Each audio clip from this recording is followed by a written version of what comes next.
Hello दोस्तों, this is Kaushal Kishore Sharma and welcome to English point.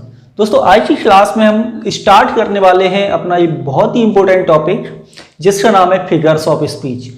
Hindi में figures of speech को हम कहते हैं अलंकार। और ये काफ़ी बार हमें एकेडमिक में जो हमारी पोएम्स होती है उनमें भी पूछ लिए जाते हैं, कॉम्पिटिटिव एग्जाम्स में भी पूछ लिए जाते हैं, टेट एग्जाम होते हैं उनमें भी इंग्लिश लैंग्वेज में फिगर्स ऑफ स्पीच के बारे में कई बार हमें पूछ लिया जाता है, या स्टेट टेट के एग्जाम आप दे रहे हो तब भी हमें ये पूछ लिए जाते हैं। तो आज की क्लास में हम पढ़ेंगे कि किस तरह से हम अपने एग्जाम में फिगर्स ऑफ स्पीच के बारे में समझें और किस तरह से वहां पर फाइंड आउट कर सकते हैं कि इस सेंटेंस में कौन सी फिगर्स ऑफ स्पीच है।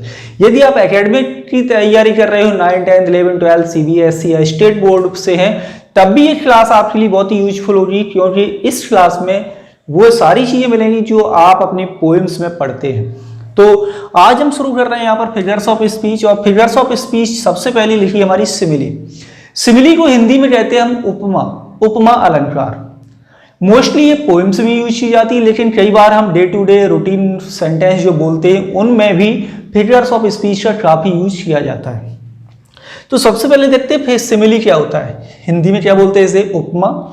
इसकी डेफिनेशन है, इन अ सिमिली यानी उपमा अलंकार में देयर इज ए कंपैरिजन। क्या होता है? कंपैरिजन होता है, यानी तुलना होती है। कंपैरिजन किससे? Between two object. किन चीजों के बीच कंपैरिजन होता है? दो ऑब्जेक्ट के बीच कंपैरिजन होता है जो कैसे हों? Different kinds. ये मेन इंपॉर्टेंट चीज है कि दो डिफरेंट काइंड्स में कंपैरिजन होता है, सेम काइंड में कंपैरिजन नहीं होगा। जैसे मैं कहूं रोहन और सोहन में कंपैरिजन कर लें, कंपैरिजन तो हो जाएगा लेकिन वहां पर सिमिली नहीं बनेगी। यदि मैं एनिमल और एनिमल में कंपैरिजन करूं तो कंपैरिजन तो है लेकिन यहां पर अलंकार ही नहीं बनेगा, ये सिमिली नहीं बन पाएगी। याद रहिए किस तरह की होनी चाहिए?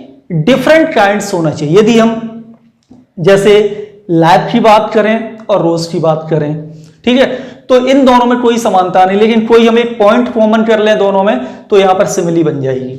इससे आगे देखते हैं क्या? In a simile there is a comparison between two object of different kinds that are similar in one point. यानी कि दो ऑब्जेक्ट डिफरेंट काइंड से जिनमें एक पॉइंट कॉमन है, यानी कोई एक चीज दोनों में कॉमन है और वही बनाएगी हमारी फिगर्स ऑफ स्पीच सिमिली। जैसे और इससे यानी कि सिमिली फिगर्स ऑफ स्पीच को सेंटेंस में क्या यूज करते हैं? लाइक, एज, सो एज शब्दों से हम सिमिली को बताते हैं। और इन शब्दों से हम मोस्टली बहुत ही इजीली पहचान सकते हैं कि ये हमारी सिमिली है या नहीं है। जैसे कुछ एग्जांपल्स देखते हैं। Life is like a dream, यानी जीवन एक सपने के समान है। तो यहां पर दो ऑब्जेक्ट कौन से? एक है लाइफ और एक है ड्रीम। अब लाइफ और ड्रीम में नॉर्मली कोई समानता नहीं है, लेकिन यहां पर वन पॉइंट कॉमन कर दिया कि जीवन एक सपने के समान है। तो यहां पर क्या है? लाइफ के द्वारा शो कर दिया, लेकिन क्या लाइफ और जीवन में नॉर्मली कोई समानता है? तो वो नहीं आई थी। तो यहां पर लाइफ के माध्यम से कोई एक पॉइंट बताया जा रहा है कि जो जीवन है वो किसके समान है? सपने के समान है। नेक्स्ट देखते हैं, he fought like a lion, यानी वह एक शेर की तरह लड़ा। अब ही क्या है? पर्सन है। लॉइन क्या है? एनिमल है। अब पर्सन एंड एनिमल में क्या समानता हो सकती है? कोई समानता नहीं, लेकिन यहां पर एक आपका कंपैरिजन में देखिए क्या किया उसने? लड़ा, यानी वह लड़ा किसके समान लड़ा? जैसे लॉइन लड़ता है उसके समान। तो यहां पर वन पॉइंट कॉमन हो गया, यानी दोनों में, लॉइन में एंड ही में जो फाइटिंग है, जो वो फाइट कर रहा है वो समानता यहां पर दिखाई गई।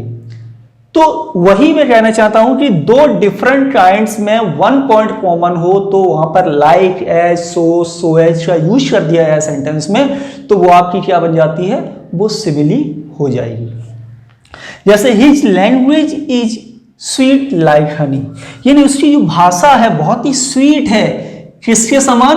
हनी के समान। अब लैंग्वेज मतलब भाषा एंड हनी मीन्स शहद।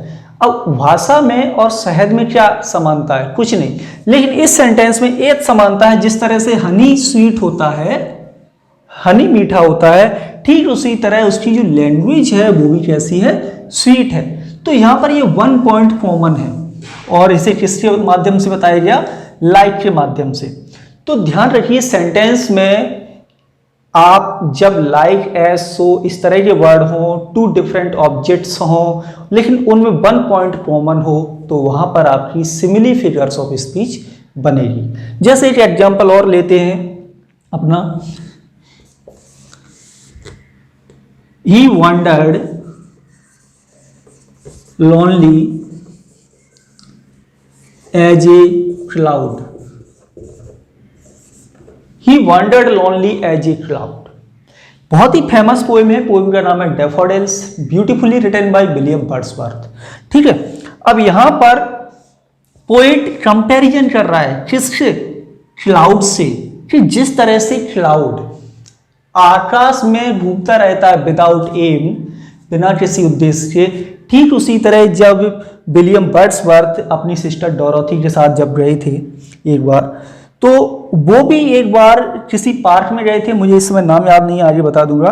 तो वहां पर वो घूमने गए थे, तो वो किस तरह से घूम रहे थे, एक क्लाउड के समान, जैसे एमलेस हो कि क्लाउड घूमता फिरता रहता, ठीक उसी तरह से वहां पर उन्होंने ब्यूटीफुल डैफोडिल्स देखे थे। वो ये पोएम है और ये डैफोडिल्स पोएम एकेडमिक में बहुत कई जगह लिखी हुई है, टेक्स्ट बुक में भी है, वर्क बुक में भी है। तो यहाँ पर देखिए पोएट अपना और क्लाउड का कंपैरिजन कर रहा है। अब नॉर्मली पोएट में और क्लाउड में कोई समानता नहीं है, लेकिन एक समानता है वॉन्डर्ड करने की। कैसे, जैसे आकाश में क्लाउड अकेला वॉन्डरिंग करता है, ठीक उसी तरह पोएट वहां पर जब डैफोडिल्स गया था देखने, जहां डैफोडिल्स उसे मिले थे, वहां पर भी वो उसी तरह घूम रहा था जिस तरह से क्लाउड थे, क्लाउड घूमते हैं। तो ये अपना हो गया अपना सिमिली फिगर्स ऑफ स्पीच। और सिमिली में हमें कौन कौन से पॉइंट से याद रखनी है वो सबसे पहले आप देखिए। सबसे पहली बात कि सिमिली फिगर्स ऑफ स्पीच में कि जो 2 कंपैरिजन किए जाते हैं वो डिफरेंट काइंड्स के होते हैं, यानी कि जो 2 चाहे व्यक्ति हो, वस्तु हो, थिंग हो, कुछ भी हो, वो कैसे होंगे, डिफरेंट काइंड्स में। सेकंड पॉइंट क्या है कि उनमें लाइक, एज, सो एज का यूज किया जाता है। ये 2 पॉइंट हो गए, ठीक है। एंड थर्ड पॉइंट है कि उन दोनों के बीच एक पॉइंट कॉमन होता है, एक जो क्वालिटी होती है वो कॉमन होती है, जो वस्तु, व्यक्ति और थिंग में हम कंपैरिजन कर रहे हैं सेंटेंस में, उनमें 1 पॉइंट कॉमन होता है। चलिए नेक्स्ट देखते हैं अब अपना हम फिगर्स ऑफ स्पीच।